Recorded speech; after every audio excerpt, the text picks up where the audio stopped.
Your daughter's sweet 16 has to wait, Mom insisted over the phone. Your sister's kids have a school play this weekend. We can't miss their performance. I sat in my home office, phone pressed to my ear, watching my daughter Emma through the window as she scrolled through Pinterest boards of party decorations she'd been saving for months. Mom, we planned this 6 months ago. The venue is booked. The invitations went out 3 weeks ago. Well, you'll have to reschedule, she said, her tone leaving no room for argument. Family comes first, and those children have been practicing for weeks. They're playing trees in the forest scene. Trees? They were playing non-speaking background trees. Emma's been planning this for a year, I said quietly. She's turning 16, not getting married. She can have a party next month. Your sister's children only get one chance to be in this play. My sister Lisa chimed in on the speakerphone. I hadn't realized she was listening. Come on, don't be selfish. Your daughter gets everything she wants. My kids barely get recognition for their achievements. Being a tree in a school play is an achievement? I asked. See? This is exactly why we need to be there for them. You've always diminished your niece and nephew's accomplishments. I looked at Emma again.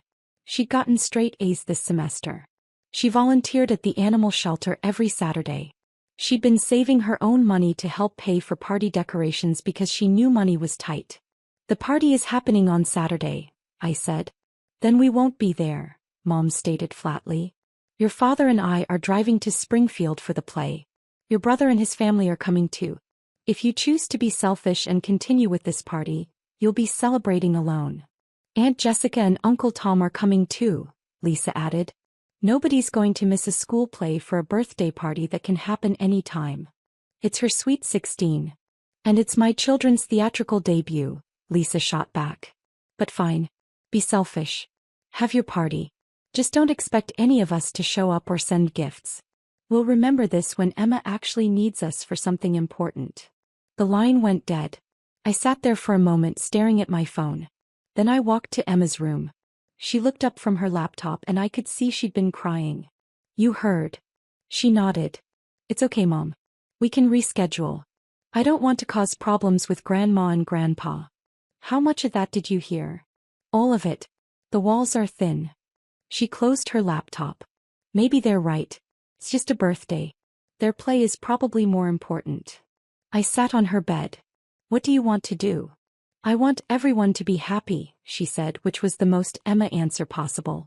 If rescheduling makes that happen, then that's what we should do. That's not what I asked. What do you want? She was quiet for a long moment. I want my sweet 16 party on Saturday with my friends. I want the decorations we picked out. I want to feel special for one day. Her voice cracked. But I don't want to be the reason everyone's mad at you. No worries, I said, kissing her forehead. Let me handle this. That night after Emma went to bed, I opened my laptop and started researching. The community center had been affordable but basic. If my family wasn't going to show up anyway, there was no point in trying to impress them with conventional choices. I spent 2 hours looking at venues before I found it. Marina Bay Yacht Club. The photos showed elegant vessels with panoramic windows, hardwood decks, and sunset views that looked like paintings. I called first thing Tuesday morning. Marina Bay Yacht Club, this is Patrick speaking. Hi, I need to charter a yacht for this Saturday evening. It's for my daughter's 16th birthday party. Wonderful. Let me check our availability. Keyboard clicks echoed through the phone. We have the Serendipity available.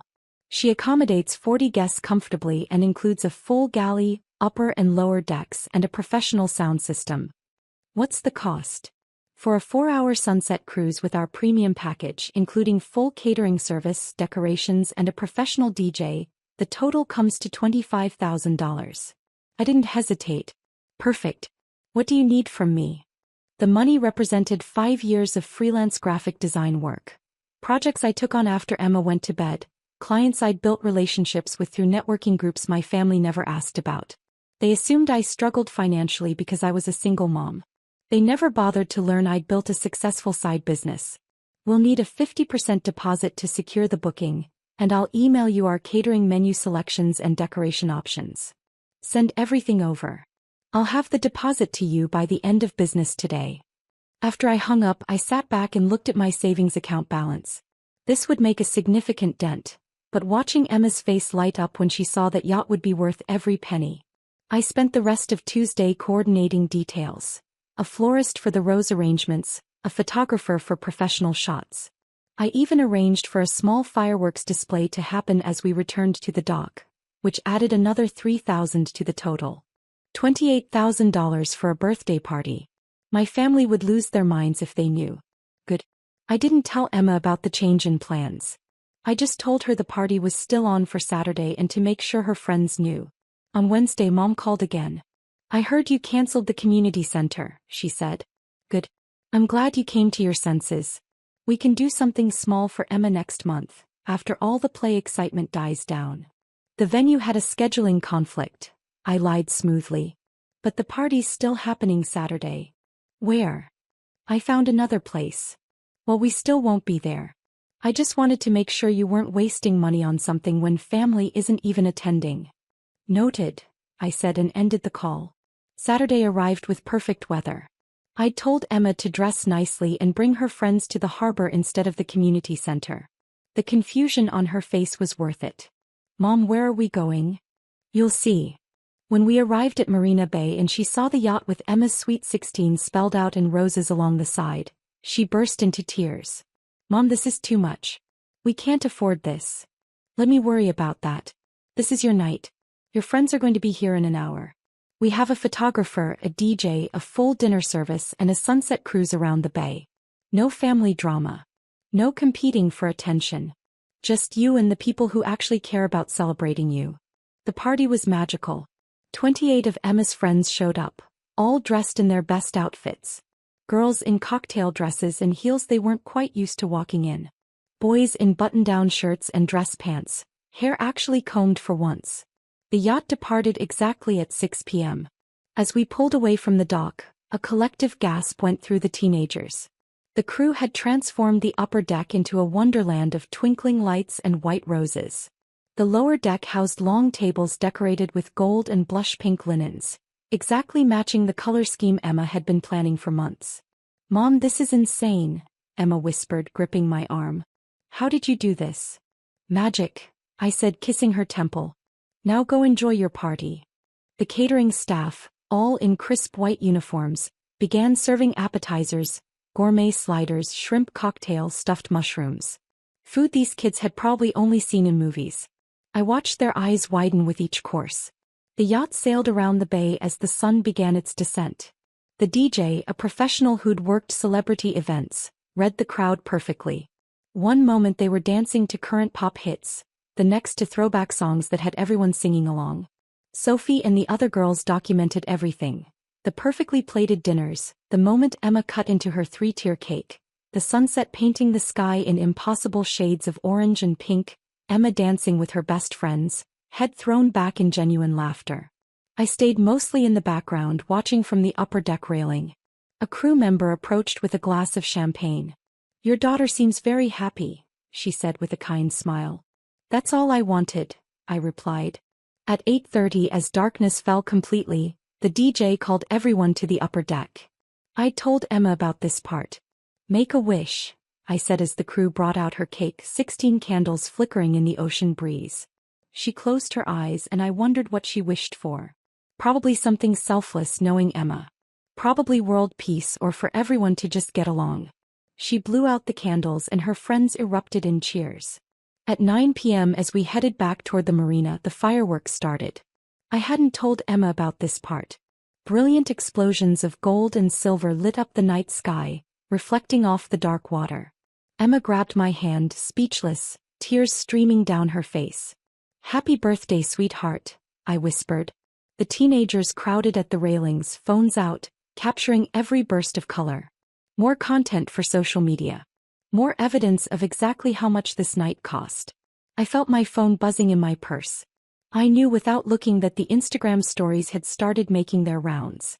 Family members were probably already seeing them, probably already getting angry. I didn't care. At 9 p.m. my phone started buzzing. First Mom. Then Lisa. Then my brother. Then Aunt Jessica. I ignored them all. At 10, when the yacht docked and the party was winding down, I finally checked my messages. Mom, is that a wife? Are you serious right now? Lisa, you're spending thousands on a party but couldn't come support my children? My brother, this is really immature. Flaunting wealth while the family is at a school play. Aunt Jessica, your mother is crying. How could you be so spiteful? The Instagram stories had made their way through the family chain. Sophie had tagged Emma and Emma's profile was public. Every detail of the yacht party was on display. Lisa had called 3 times and left a voicemail. You're teaching your daughter terrible values. Spending money you probably don't have just to prove a point?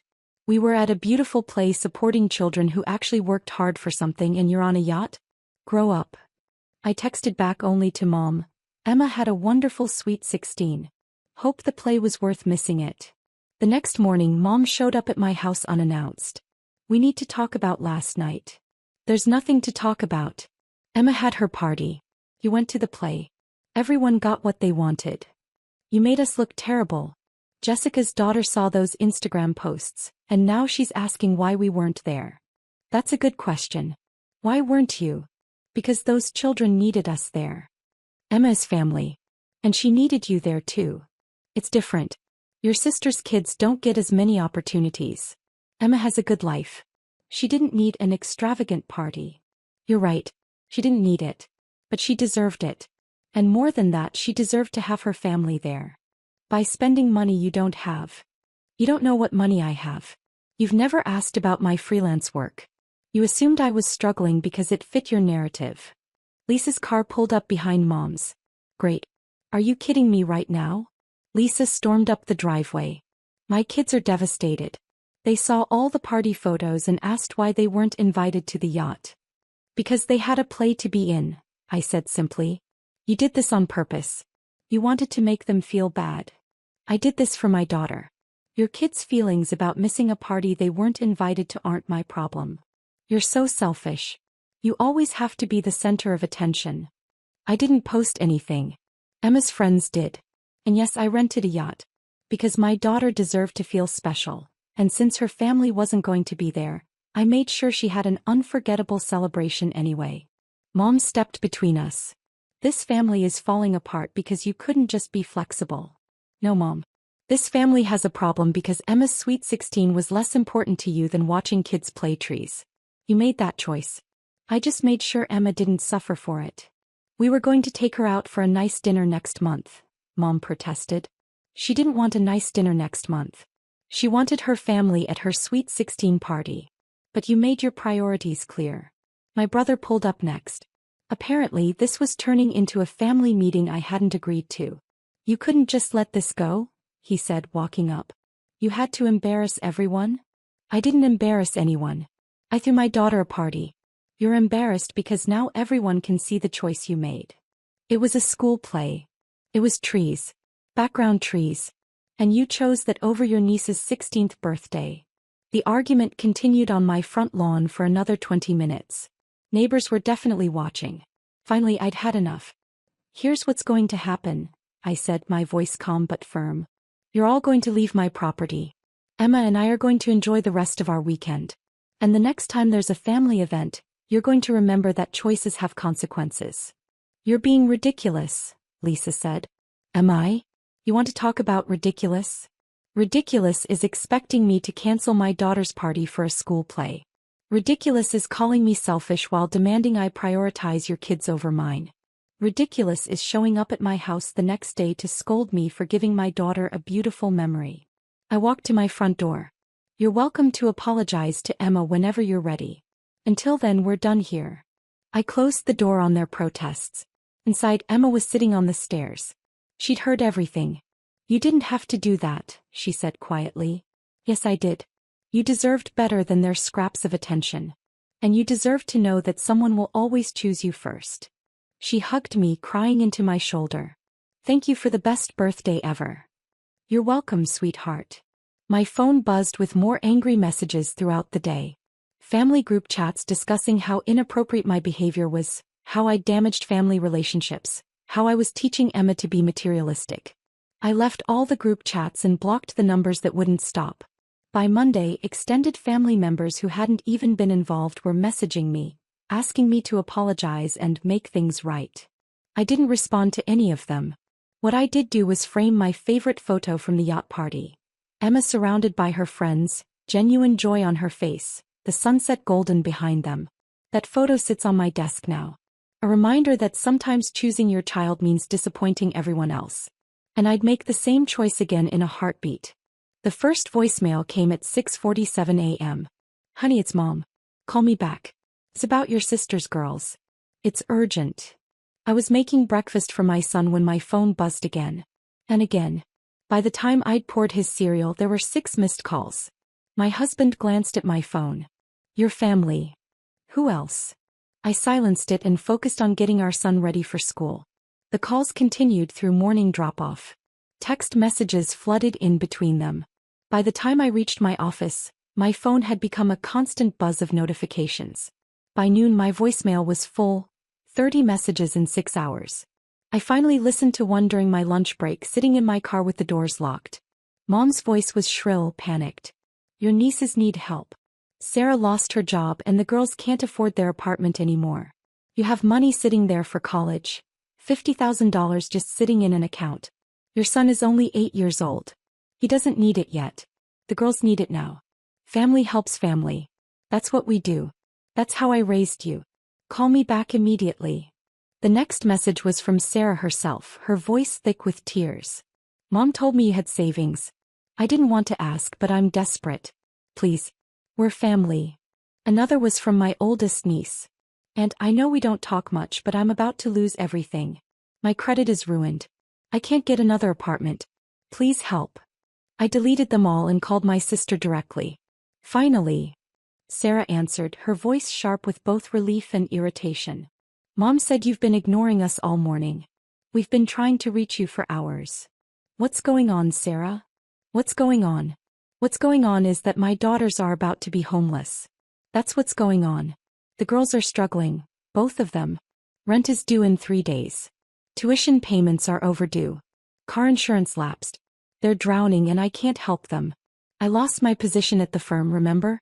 I'm barely keeping my own head above water. She paused and I could hear her take a breath, steadying herself for the ask. I know you have that college fund for your son. Mom said it's around $50,000 by now. That would solve everything. It would give the girls time to get back on their feet, find new jobs and catch up on everything. My stomach dropped. The casual way she said it, like she was asking to borrow a cup of sugar. You want me to give you my son's college fund?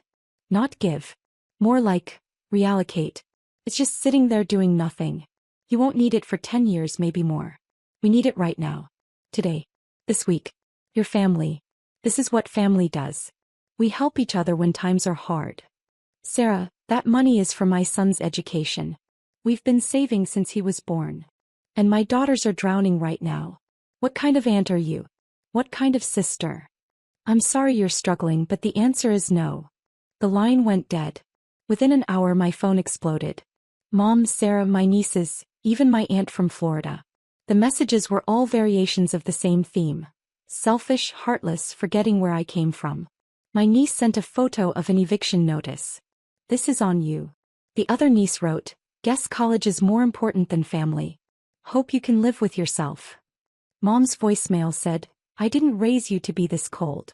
Your father would be ashamed. I showed my husband the messages that evening. He read through them, his jaw tightening. They're trying to guilt you into giving away our son's future. I know. You said no, right? Of course I said no. He nodded. Then block them. This is harassment. But I didn't block them.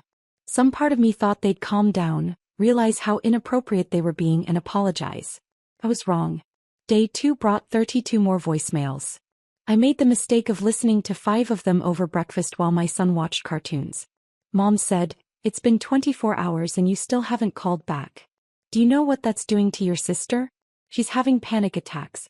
The girls are terrified. And you're just sitting there with all that money doing nothing. My niece, I had to drop out of my classes today. Couldn't pay tuition. Thanks a lot, Aunt. Really appreciate the family support. My aunt from Florida, who I'd seen twice in my entire life. Your mother is beside herself. I can't believe you'd let your own flesh and blood suffer like this. What happened to you? A cousin. Sarah told us everything. $50,000 is nothing to you, but it's everything to them. Why are you being like this? My sister created a family group chat specifically to pressure me. Cousins I hadn't spoken to in years suddenly had strong opinions about my selfishness. People who'd never asked about my life, my son, or my struggles were now experts on my moral obligations. Sarah sent a breakdown of how she'd spend the money. $15,000 for back rent and deposits, $20,000 for tuition payments, $10,000 for car repairs and insurance, $5,000 for living expenses. She'd planned the entire budget using my son's college fund. Mom escalated. Your sister is on the verge of a breakdown. Her daughters are suffering. You have the power to fix this and you're choosing not to. What does that say about you? My aunt, family is supposed to support each other. When did you become so selfish? A cousin, wow. Just wow. You'd let your nieces become homeless. I tried one more time to reason with them. I sent a message to the group chat. I understand you're struggling. But this money was saved specifically for my son's education. It's not emergency money. It's not disposable income. It's his future. I can't give it away. Sarah's response came immediately. Can't or won't. You just don't want to help us. Mom, you always were the selfish one. Even as a child. My niece, thanks for nothing, Aunt. Really showing your true colors. The attacks became personal. They brought up every childhood slight, every perceived failure, every time I'd supposedly chosen myself over family. They rewrote history to paint me as the villain of every family story. By day 4 there were 47 voicemails. I listened to 3 before my husband found me crying in our bedroom. That's it, he said. This ends now. They're my family. Family doesn't do this. This is abuse. He was right. I knew he was right. But the guilt was overwhelming. What if they really were struggling?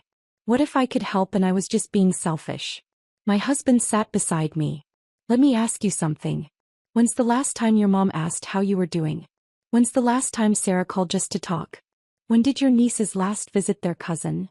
I couldn't remember. They only call when they need something. And when you can't give it, you're the villain.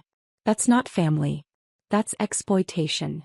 That night, I lay awake thinking about every interaction with my family over the past 5 years. My husband was right. Every call, every visit, every text had an agenda. Money for this, help with that. Could we babysit? Could we loan our car? Could we co-sign? And when we said no, we were selfish. Heartless. Forgetting our roots. I'd been conditioned to feel guilty for having boundaries. The next morning I made a decision. I texted the group chat one final message. Do not contact me or my family again. Any further communication will be considered harassment. Then I blocked every number. My husband and I had been discussing a move for months. His company had offered him a position in Dublin. We'd been hesitant because of family, because of roots, because leaving felt like abandonment. Now it felt like liberation. I called his office. Tell them yes. We'll take the Dublin position. We worked fast. I researched international schools while my husband coordinated with his Dublin office. Within 2 weeks we accomplished what normally takes months. We hired international movers and paid extra for expedited service. We enrolled our son in a highly rated international school that specialized in helping relocated families adjust. We began the visa process, filing paperwork and gathering documents. I contacted a property management company and listed our house as a corporate rental for executives on temporary assignment. The rent would cover the mortgage and then some. We set up mail forwarding to a private P.O. box at a commercial facility, not connected to any relative or friend. We transferred our savings to international accounts, splitting funds across 3 different banks in 2 countries for security. I closed our local accounts and opened new ones with different institutions. I removed my mother, sister, and nieces from any emergency contact lists at our son's old school, our doctors, everywhere. I called our insurance companies and updated everything to reflect our new status. Every step felt like shedding weight I didn't know I'd been carrying. I didn't tell my family. They were blocked and I intended to keep it that way. The night before our flight I changed our phone numbers. New country, new numbers, completely untraceable. We landed in Dublin on a Tuesday morning. By evening we were settling into corporate housing, jet-lagged but relieved. I didn't check my old voicemail. I didn't look at social media. I focused on helping my son adjust, on starting fresh, on building a life where boundaries were respected. 3 weeks later, my husband's office forwarded a package. Inside was a letter from my mother, addressed to his work because it was the only way to reach us. The letter was 8 pages long. It started with anger. How dare we disappear? How dare we abandon family? Did we think we were too good for them now? Then came guilt. Sarah was in crisis. The girls had been evicted. They'd lost everything. Mom had to take them in. Her fixed income couldn't support everyone. They were struggling and it was my fault. Then came the demands. Wire money immediately. They needed $30,000 just to survive. I owed them this. Family doesn't abandon family. The final page contained threats.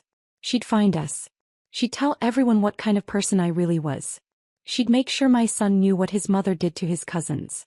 My husband read it over my shoulder. Your mom got your sister and nieces evicted? What?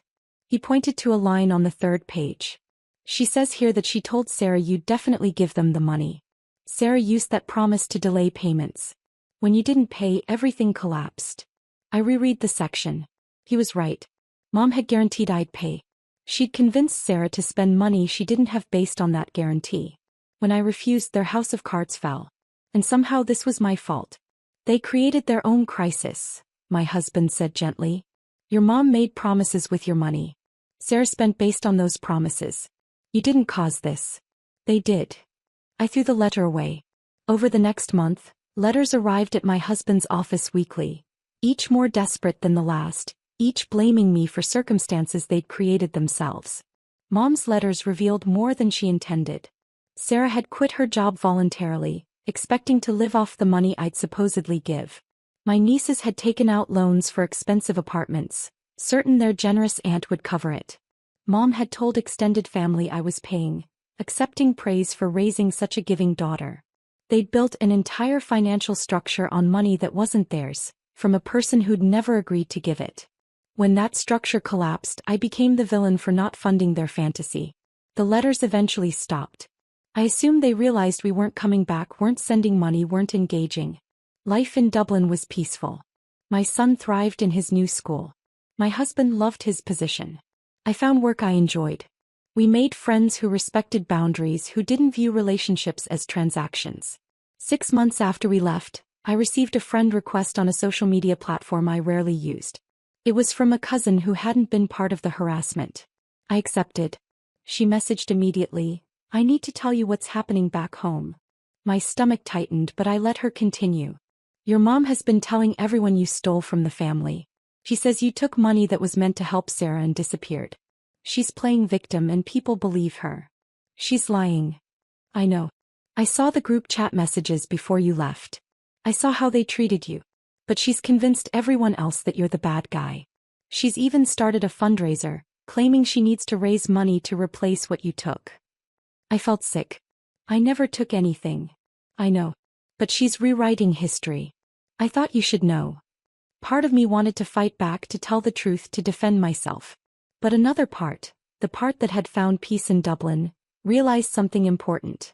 Their opinion didn't matter anymore. Thanks for telling me, I messaged back. But I'm not engaging. They can say whatever they want. You're not going to correct the record? No. Anyone who knows me knows the truth. Anyone who believes her without asking my side isn't someone I need in my life. It was liberating. My family had spent years conditioning me to believe their approval mattered, that family loyalty meant sacrificing myself, that saying no made me selfish. Distance gave me clarity. They weren't family. They were people who happened to share my DNA, who'd learned they could manipulate me with guilt, who viewed me as a resource rather than a person. Real family doesn't harass you with 47 voicemails demanding money. Real family doesn't plan budgets with funds that aren't theirs. Real family doesn't threaten, guilt, and manipulate. A year after we moved, my son asked about my family back home. Don't we have grandparents? Aunts? Cousins? I chose my words carefully. We have people who are related to us. But family is more than DNA. Family is people who love and respect you. Sometimes those are relatives. Sometimes they're not. So we don't talk to them because they don't respect us? Exactly. He thought about this. That makes sense. I like our family better now anyway. So did I. Our life in Dublin wasn't perfect, but it was ours. We built it on honesty, boundaries, and mutual respect. We surrounded ourselves with people who valued us. And somewhere back home, my mother was probably still telling everyone I'd stolen from the family, still playing victim, still refusing to acknowledge her role in the crisis she'd created. I didn't care anymore. The college fund remained untouched, growing steadily for my son's future. The future we'd protected by refusing to give in to manipulation. Sometimes the strongest thing you can do for family is walk away. And sometimes the family you choose is better than the family you're born into. I learned both lessons the hard way. But I learned them. The dinner was at my mother's house, the same house where every family gathering turned into an unspoken competition. It was a Saturday evening in late April, just 2 weeks before my son Aiden's high school graduation. The table was full. My mother sat at the head, my brother David to her right, his wife beside him, and their 2 kids across the table. Aiden sat quietly near the end, picking at his food, saying very little. That was nothing new. Aiden had always been the quiet one. He was 18, lean, with dark hair that fell slightly over his forehead, and he had a habit of observing people before he ever said a word. Some people mistook that for shyness. Others called it awkwardness. My brother David called it weakness. David had always been the loud one in the family. He was 34, ran a small insurance firm, and carried himself like he had already won every room he ever walked into. He had a habit of steering conversations toward himself, and no one in the family ever pushed back. My mother loved him for it. She loved confidence even when it came dressed as arrogance. The conversation started normally enough. My mother asked about school, about plans after graduation. Aiden answered briefly. Yes, he had applied to universities. Yes, he had a few acceptances. He did not elaborate, and no one pressed him. Then David leaned back in his chair and looked at Aiden with that half-smile he always wore when he was about to say something he thought was clever. So Aiden, David said loud enough for the whole table. You got a girlfriend yet, or are you still afraid to talk to girls? A few people laughed. Not hard, not cruelly, but in that way families do when someone says something they know is a joke but also know is not entirely a joke. Aiden looked up. He did not flush. He did not look away. He just said, "No, I don't have a girlfriend, Uncle David." David nodded like that confirmed something. The family failure, he said, raising his glass toward Aiden in a mock toast. Don't worry, kid. Not everyone can be a people person. My mother smiled. My brother's wife nudged him gently, but she was smiling too.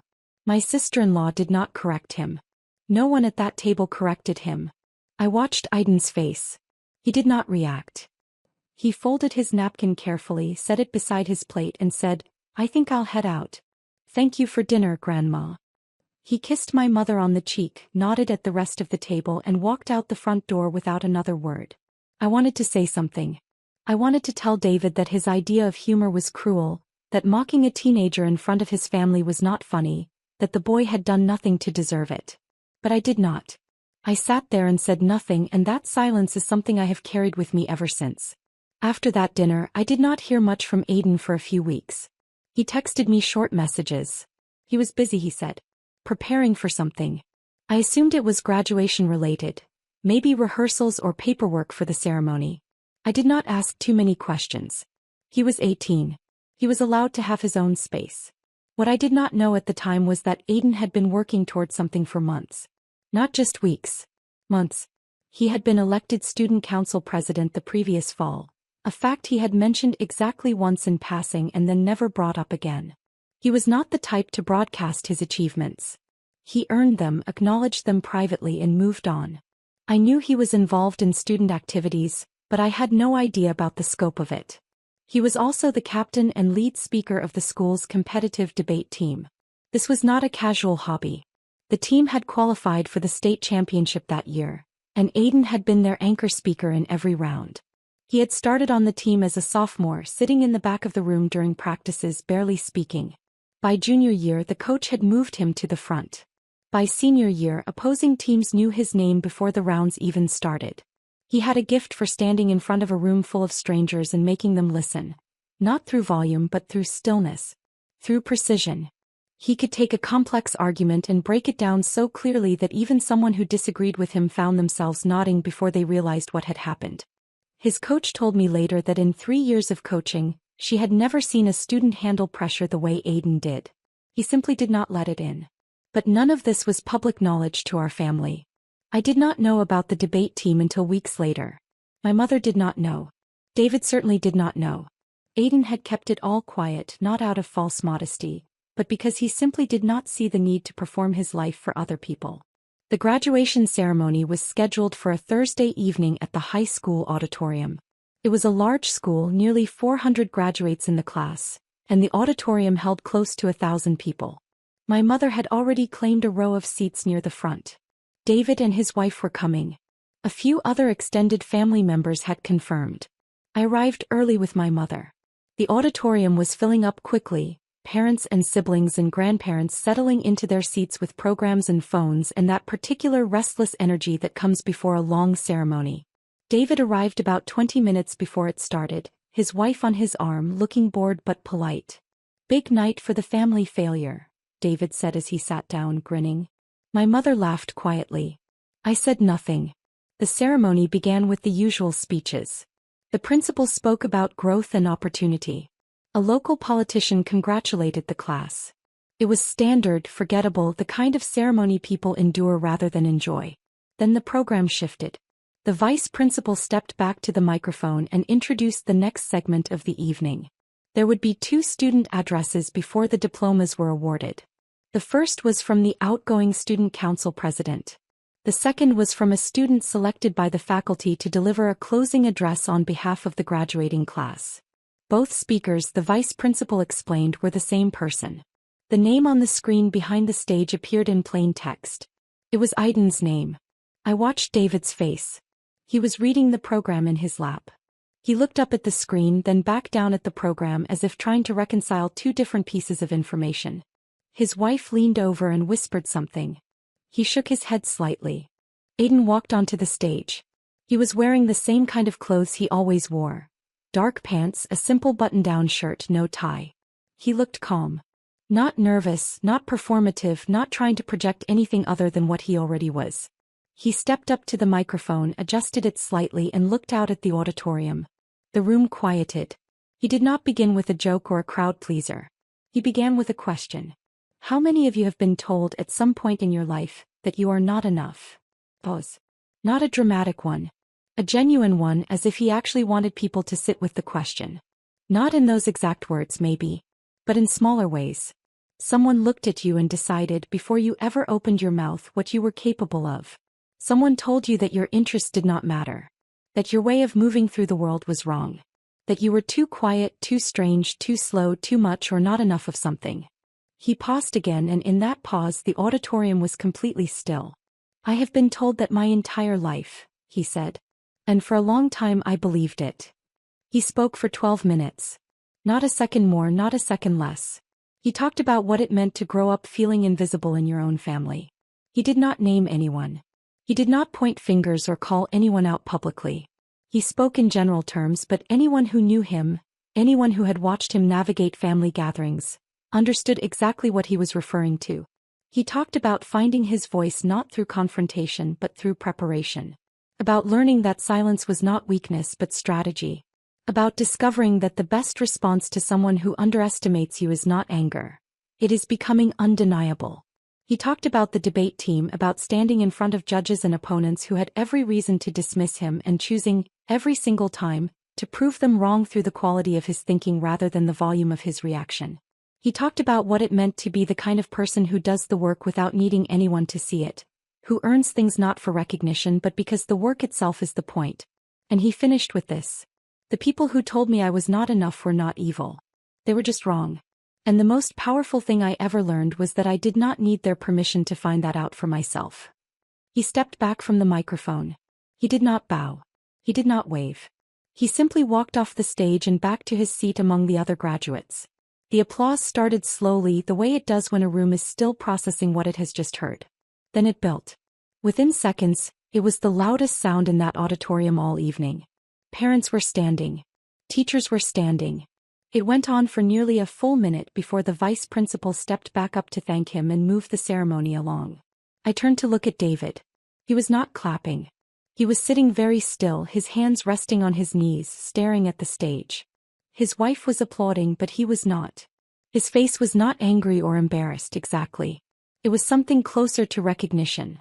The slow, uncomfortable kind that comes when you realize you have been measuring someone by the wrong standard for a very long time. My mother was crying. Not because she was proud, though she was.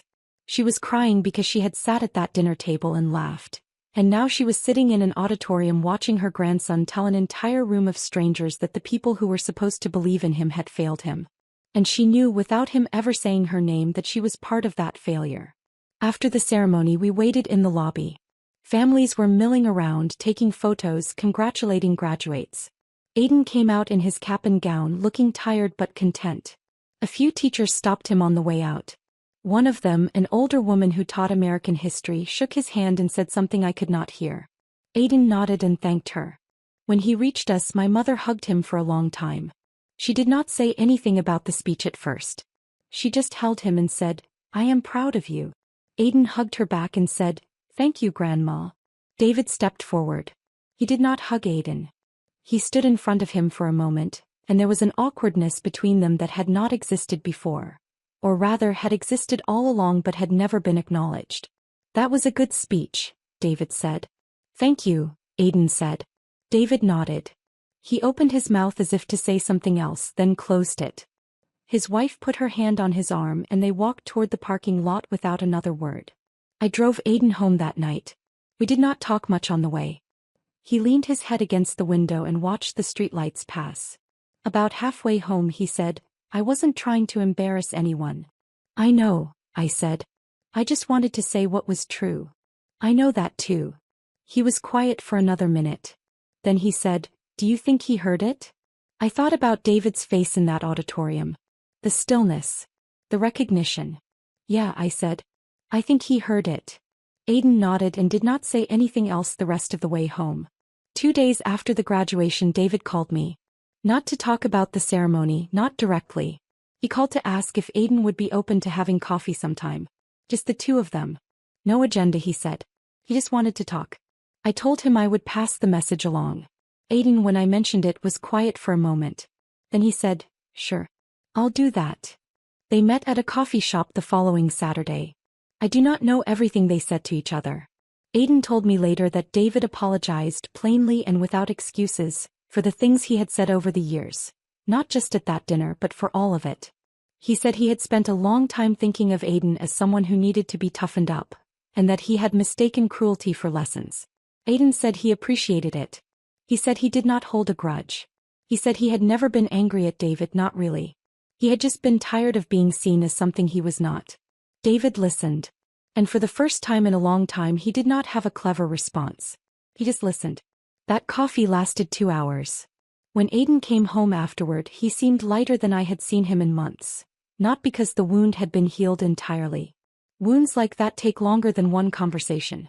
But because someone had finally acknowledged that the wound existed. And sometimes that is all it takes to begin. The July heat pressed down on my parents' backyard as I flipped burgers on the grill.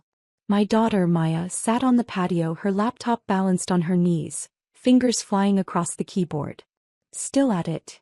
I called over. She nodded without looking up. 12 years old and already more focused than most adults I knew. My sister Jennifer arrived late, her minivan releasing her 3 kids into the yard. Tyler was 14, Madison 12, and Brandon 10. They scattered toward the pool. "Sorry we're late," Jennifer said, not sounding sorry. She carried store-bought potato salad and wore oversized sunglasses. Traffic was insane. It was Sunday at noon. There was no traffic. I just smiled and went back to the grill. Jennifer had always been competitive. Everything needed to be compared, evaluated. When I bought my first house, she bought bigger. When Maya was born, Jennifer spent the hospital visit talking about how advanced Tyler had been. "Where's David?" Mom asked, meaning Jennifer's husband. "Golf tournament. Big client thing." Jennifer waved her hand dismissively and headed straight for the cooler. The afternoon progressed normally. Kids splashed, adults traded stories. Maya stayed on the patio with her laptop. "What's she doing over there?" Jennifer asked around 3 o'clock. "Working on a project." "A project?" "It's summer vacation." I shrugged. "She enjoys it." Jennifer's expression shifted into that mix of skepticism and superiority. Too much screen time is terrible for developing brains. Madison only gets 2 hours a day. I didn't take the bait. But Jennifer wasn't done. She walked over to where Maya sat. "Hey, sweetie," Jennifer said. "What are you working on?" Maya glanced up briefly. "Code." "Code? Like computer code?" "Yeah." Jennifer laughed. "That's cute. Tyler took a coding class last semester. Got an A. He could probably help you if you're stuck." "I'm not stuck," Maya said quietly, her eyes back on the screen. "I started walking over, some instinct telling me to intervene, but I was too slow." "You've been on that thing all day," Jennifer continued. "Why don't you take a break?" "I need to finish this." "Finish what?" "It's just a hobby." "You're 12. Jennifer's tone had shifted to irritation. Maya didn't respond, her fingers still moving across the keyboard. That's when Jennifer made her move. "Actually," she said, reaching down toward the laptop, "Tyler's tablet died and he's bored out of his mind. Why don't you let him use your computer for a bit? My kids need it more than you do right now." Maya's hands stopped. She looked up at Jennifer with an expression I'd never seen on my daughter's face before. Something cold and calculating. "My kids need it more?" Maya repeated slowly. "Well, yes. You've been hogging it all day and Tyler is actually interested in technology. He wants to check his gaming stats." The entire patio went quiet. Everyone was watching. Maya smiled. It wasn't a nice smile. "For what?" she asked. "They can't even turn it on." Jennifer's face flushed red. "Excuse me. Your kids. They can't turn on my laptop. It requires biometric authentication and a 16-digit passkey. Even if they could get past that, they wouldn't know what to do with what's on here." Everyone froze. Jennifer's mouth opened and closed. "That's incredibly rude. I'm your aunt and I'm asking you nicely to share." Maya closed her laptop and stood up. At 12, she was already almost as tall as Jennifer. "This is why Dad bought it." She walked to the patio table and opened the laptop. The screen showed lines of code, graphs, data visualizations, and a complex dashboard. "What is that?" my mother asked, moving closer. "It's an application I've been developing," Maya said calmly. "It's a resource management system for small medical practices.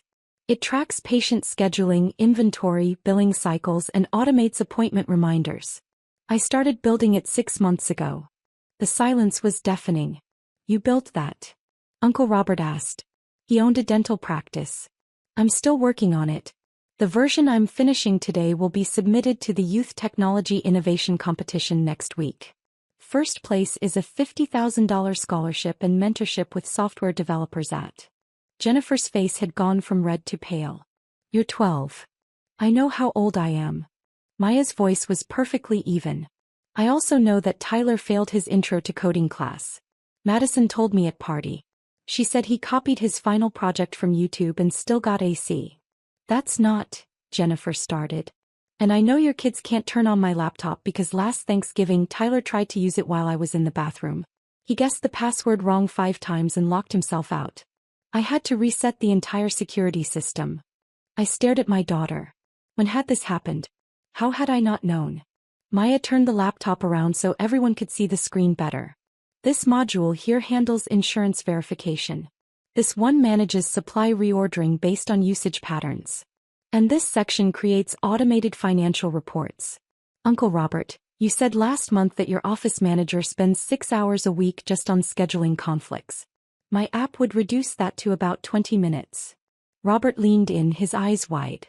"Are you serious? I'm happy to show you the demo. I've been testing it with Dr. Patterson down the street. She's a pediatrician. She says it's already saved her practice about 15 hours of administrative work per week." "Dr. Patterson?" Mom asked. "Our neighbor. She's also one of my references for the competition."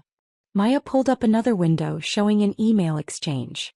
"She's agreed to provide a testimonial about the real-world application and effectiveness."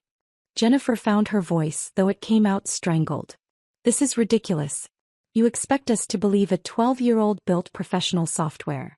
"I don't expect anything," Maya said. "I'm just explaining why I can't let Tyler use my laptop. The source code alone represents about 800 hours of work. The testing database has real patient data that Dr. Patterson anonymized for me. It's password protected and encrypted. Even if your kids could turn it on, which they can't, I'd never let anyone access this without supervision. 800 hours? I heard myself say. Maya looked at me and for the first time, I saw nervousness flicker across her face. I know I should have told you more about it. But you bought me this laptop for my birthday and said I could use it however I wanted. So I did. My head was spinning. I'd bought her the laptop because she'd asked for it, shown me her grades in computer class, and convinced me she was serious about learning programming. I thought she was taking online tutorials, maybe building basic websites. Not this. Let me get this straight, Uncle Robert said slowly. You built a medical practice management system from scratch. At 12. The database architecture is adapted from open-source frameworks, Maya said, like that was supposed to clarify anything. But yes, the application layer, user interface and integration protocols are all original code. About 42,000 lines so far. Tyler had wandered over from the pool, dripping water on the patio. I don't get it. What's the big deal? It's just a computer program. Maya looked at him. Tyler, can you code in Python? I mean, a little. We learned some in class.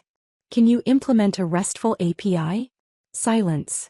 Can you write SQL queries to manage relational databases? More silence. Do you understand object-oriented programming principles, asynchronous processing, or how to secure authentication tokens? Tyler's face was bright red now. Shut up. You're just trying to sound smart. I'm trying to explain why you can't use my laptop. Maya's voice remained calm. This isn't a toy. It's a professional development environment. And yes, I do sound smart because I've spent 800 hours learning how to build something useful instead of playing video games. Jennifer exploded. How dare you speak to my son like that? This is exactly what I'm talking about. You've let her become arrogant and antisocial, staring at screens instead of developing normal social skills. Jennifer, my father said quietly. It was the voice he used to use when we were kids and things had gone too far. Maybe sit down. I will not sit down. She's being incredibly disrespectful and nobody's correcting her. She's answering your question, I said, finding my voice finally. You asked why she couldn't share her laptop. She's explaining. By insulting my children. By stating facts, Maya said. I wasn't trying to insult anyone. Tyler asked what the big deal was. I explained. The competition judges will ask me similar questions. If I can't answer them clearly, I won't win. Competition, Jennifer scoffed. What competition is going to take a 12-year-old seriously? Maya pulled up another window. The Youth Technology Innovation Competition is sponsored by the National Science Foundation and Google. Last year's winner was 15 and developed an algorithm for predicting flood patterns. She's now working with NOAA. The year before, a 13-year-old created an app that helps identify skin cancer early. It's being tested in clinical trials. She scrolled down to show a list of past winners. Their ages, their projects, where they were now. Stanford. Starting their own companies. Getting patents. The preliminary judging is based on submitted code and documentation, Maya continued. If I make it to the finals, I'll present in Seattle in August.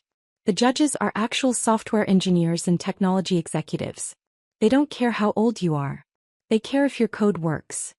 Uncle Robert was scrolling through something on his phone. I'm looking at this competition website. The application requirements are insane. You need letters of recommendation from technology professionals, documentation of your development process, security audits if you're handling any kind of sensitive data. He looked up at Maya. You have all this? Dr. Patterson wrote one recommendation.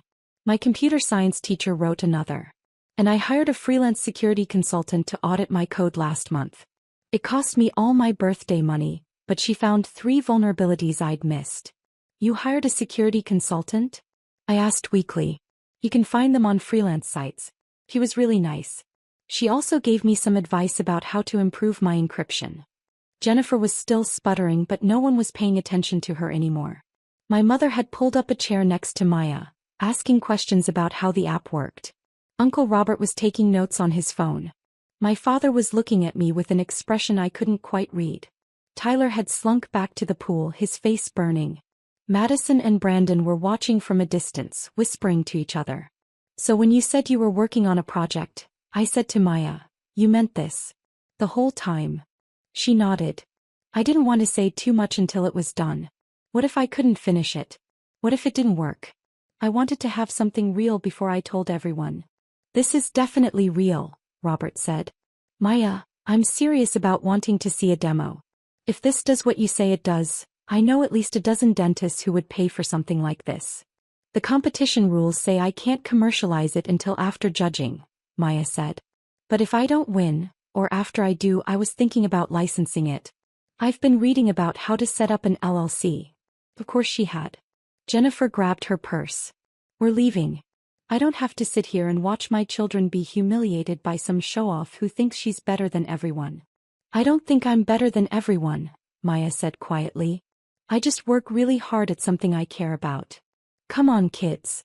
Jennifer shouted. Get your stuff. Now. Tyler, Madison, and Brandon scrambled to gather their things, shooting glances at Maya that ranged from resentful to awed. Jennifer herded them toward the minivan, her face tight with anger. At the car she turned back. You know what? I hope you lose. I hope you get to that competition and realize you're not as special as you think you are. Real life doesn't reward arrogant little girls who talk back to their elders. Maya didn't respond. She just sat back down at her laptop and resumed typing. Jennifer slammed the minivan door and peeled out of the driveway. The rest of us stood in awkward silence for a moment. Then Uncle Robert laughed. Well, that was something. I'm sorry, I said to Maya. I should have stepped in earlier. She shrugged, not looking up from her screen. It's okay. Aunt Jennifer's always like that. Still. And I'm sorry I didn't know more about what you were doing. Maya, this is incredible. Now she looked up and she was smiling. A real smile this time. You really think so? Are you kidding? I'm terrified and proud in equal measure. My mother came over and hugged Maya from behind. When do you find out about the competition? Preliminary results in 3 weeks. Finals in August if I make it. You'll make it, Robert said confidently. And when you do, I'm buying everyone tickets to Seattle. We're all going to watch you win. Maya ducked her head, embarrassed but pleased. I might not win. But you might, my father said. And that's what your aunt can't stand. The possibility that you might actually be as good as you think you are. We finished the barbecue with a lighter mood, though Jennifer's absence left an obvious gap. Tyler had forgotten his water bottle and none of us felt like calling to return it. Later, after everyone had left and Maya was still working on her laptop at the kitchen table, I sat down next to her. Hey, I said. Hey. I'm proud of you. Not just for the app but for how you handled yourself today. She saved her work and closed the laptop. I didn't mean to make Tyler feel bad. I know. But sometimes the truth is uncomfortable. Aunt Jennifer's really mad. Aunt Jennifer's really jealous, I corrected. There's a difference. Maya considered this. Do you think I'm arrogant? I thought about how to answer that. I think you're confident. You've earned the right to be. That's not the same as arrogant. Tyler couldn't answer any of my questions. No, he couldn't. But you already knew that before you asked them. She had the grace to look slightly guilty. Maybe a little. Next time maybe dial it back just a touch. You can be right without making someone else feel small. Okay. She paused. Dad. Yeah. Thanks for buying me the laptop. I smiled. Thanks for using it for something amazing. 3 weeks later Maya got the email. She'd made it to the finals. Top 15 out of over 3,000 applicants nationwide. I called everyone to share the news. My parents cried. Uncle Robert immediately booked flights to Seattle. I didn't call Jennifer. But somehow she heard anyway. The next family gathering would be interesting. I should have known better than to bring Emma to my mother's 70th birthday party. But hope is a dangerous thing, especially when it comes to family. I kept thinking that maybe this time would be different.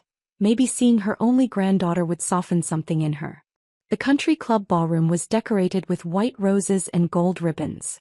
My mother sat at the head table in her emerald dress, holding court like the queen she'd always imagined herself to be.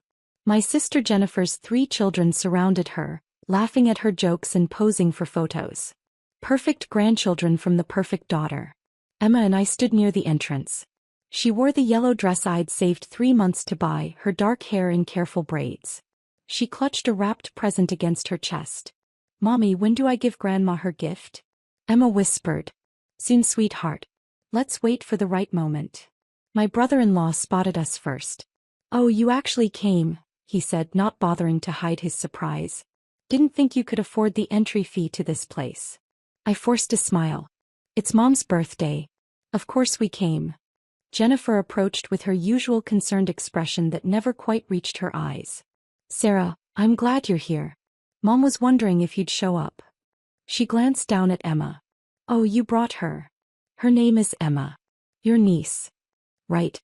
Well, try not to let her touch anything. Everything here is quite expensive." Emma's hand tightened in mine. She understood more than people gave her credit for. We made our way to our assigned table, naturally placed at the far corner of the room, away from the family tables. I recognized a few distant cousins who offered polite nods before returning to their conversations. We didn't belong here. We'd never belonged anywhere in this family. The evening proceeded with speeches and toasts. My mother's friends praised her charity work, her volunteer efforts, her dedication to family.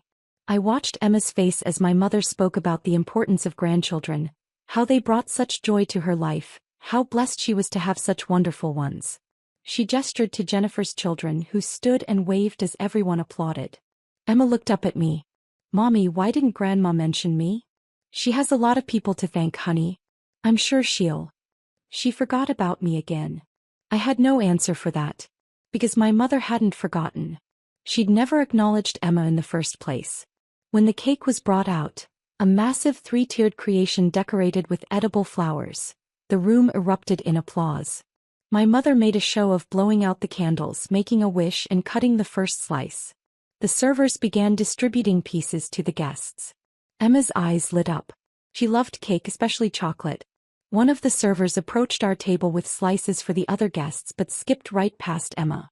"Excuse me," I called out. "My daughter didn't get a piece." The server looked uncomfortable. "I was told not to serve that table." "What? Who told you that?" "Ma'am, I'm just following instructions." I felt heat rising in my face. I watched as every other child in the room enjoyed their cake, including Jennifer's children who were on their second slices. Emma sat perfectly still, hands folded in her lap, trying so hard to be good. I stood up and walked directly to my mother's table. "Mom, Emma would like some cake." My mother barely glanced up from her conversation. "I'm sure there's cake at home. It's your birthday cake. All the other children got a piece." "Well, Sarah, perhaps if you raised your daughter with better manners, she'd be included more often." Nearby conversations quieted. People were listening now. "What are you talking about? Emma has done nothing wrong." My mother set down her fork with deliberate precision. "Last month's family picnic. She refused to play with her cousins. She's shy. She needed time to warm up. And Christmas. She barely said thank you for the gift I sent. She was 3 years old and terrified because you kept commenting on her weight." My mother's expression hardened. "I don't appreciate being spoken to this way at my own party. If you can't be respectful, perhaps you should leave. I just want my daughter to have a piece of cake. Only good grandchildren get treats, Sarah. Maybe when she learns to behave properly in public, she'll be included. Until then, I suggest you teach her some manners." I stood there, shaking with anger and humiliation, aware that dozens of people were watching this exchange. Before I could respond, I felt a small hand slip into mine. Emma had walked up beside me. She looked directly at my mother with those serious brown eyes that saw far too much for a 6-year-old. "Mean grandmas don't deserve happiness," she said clearly. The room went completely silent. My mother's face flushed red. "Excuse me," my mother said, her voice dangerously quiet. Emma didn't flinch. She reached into her dress pocket and pulled out a small wrapped box. "This is why Mommy cries at night." My heart stopped. I hadn't realized Emma knew about those nights. The nights after phone calls with my mother, after family events where we were ignored, after another birthday passed without acknowledgement. I thought I'd hidden it well. Emma held out the box to my mother. "I made you a present. Mommy helped wrap it, but I made it myself. I worked on it for 2 months." My mother stared at the box as if it might explode. Jennifer stood up from her seat. "Emma, sweetie, maybe this isn't the right time." Open it, Emma said simply. Please. The entire room watched as my mother slowly took the box. She unwrapped it with careful movements, lifting the lid. Inside was a handmade card, the kind only a child could create. Construction paper, glitter glue, stick figure drawings. My mother pulled it out. On the front, Emma had drawn two figures holding hands under a rainbow. Inside, in her careful 6-year-old handwriting, it read, "Dear Grandma, I love you even though you don't love me. I hope this makes you happy. Love, Emma." Below that were 12 other cards, one for each month Emma had been making them. Birthday cards. Just because cards. All unsent. All decorated with the desperate hope of a child wanting to be loved by her grandmother. My mother's hands trembled as she looked through them. I saw her face change, saw something crack in her carefully maintained composure. But she quickly recovered, her mask sliding back into place. "How manipulative," she said coldly. "Teaching your daughter to make me feel guilty at my own birthday party. This is exactly the kind of behavior I'm talking about, Sarah. Always the victim, always trying to make me the villain." "I didn't know about the cards," I said quietly. "She made them on her own." "Sure she did. A 6-year-old just happened to create this elaborate guilt trip without any coaching." My mother dropped the cards back into the box. "I won't be emotionally blackmailed by a child." Emma's lower lip trembled, but she didn't cry. She'd learned early not to show weakness around my family. "We'll leave," I said. "Come on, Emma." "Wait." Jennifer's husband stood up, his face unusually serious. "Margaret, I think you should see this." He'd picked up one of the cards from the box. "This one is dated 8 months ago, long before you even announced this party." He held up another. "This one's from her 5th birthday. She wrote, 'I wish Grandma would come to my party.'" He looked at my mother. "This isn't manipulation.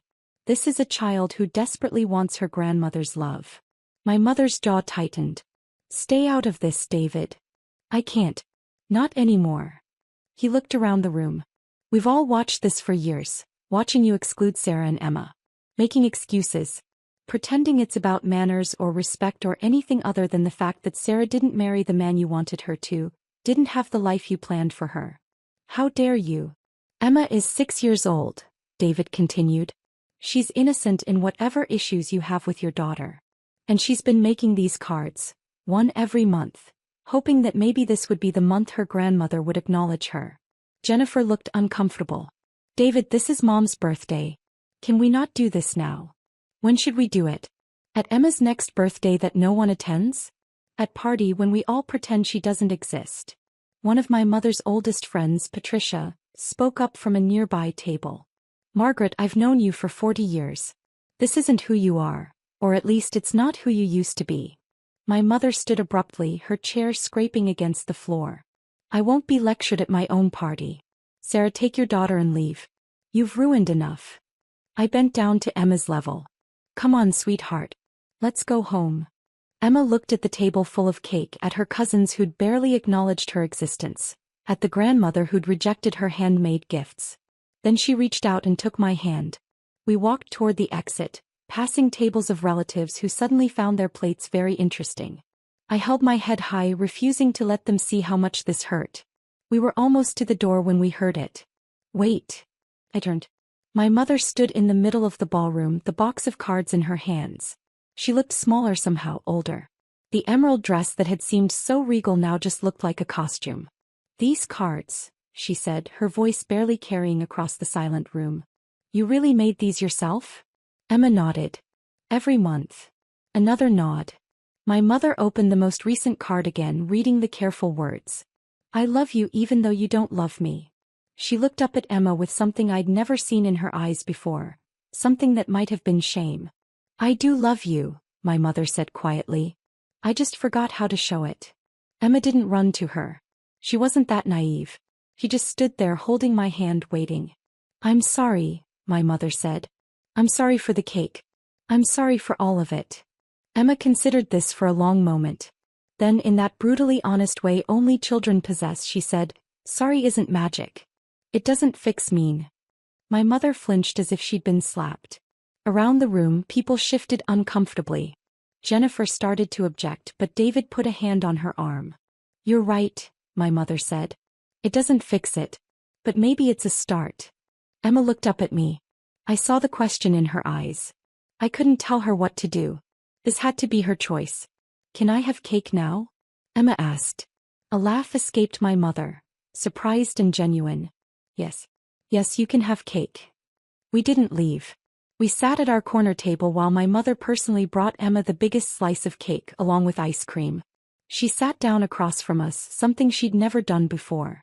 Tell me about school, my mother said to Emma. Emma, with chocolate frosting on her face, told her about her teacher, about learning to read, about her best friend who'd moved away. My mother listened, really listened.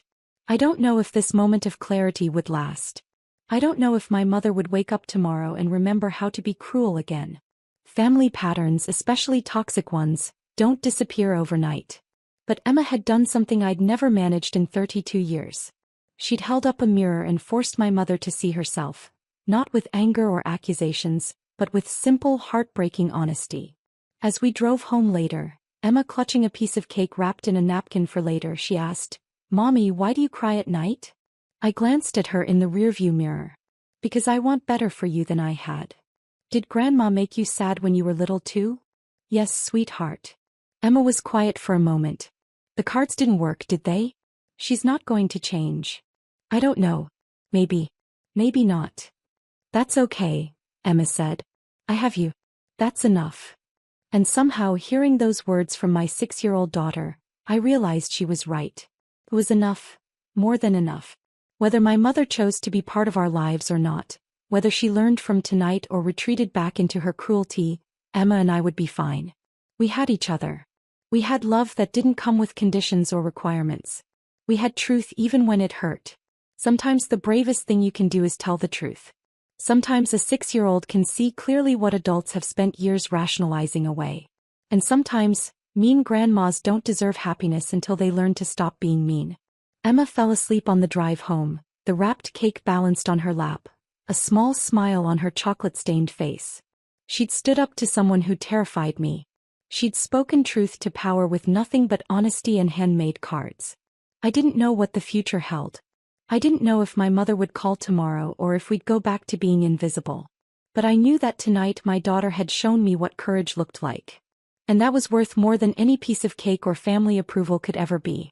The gift box sat on the passenger seat, cards scattered inside. 12 months of hope. 12 months of a child's unconditional love offered to someone who'd done nothing to earn it. Mean grandmas don't deserve happiness. But brave little girls who make cards every month hoping for love? They deserve everything.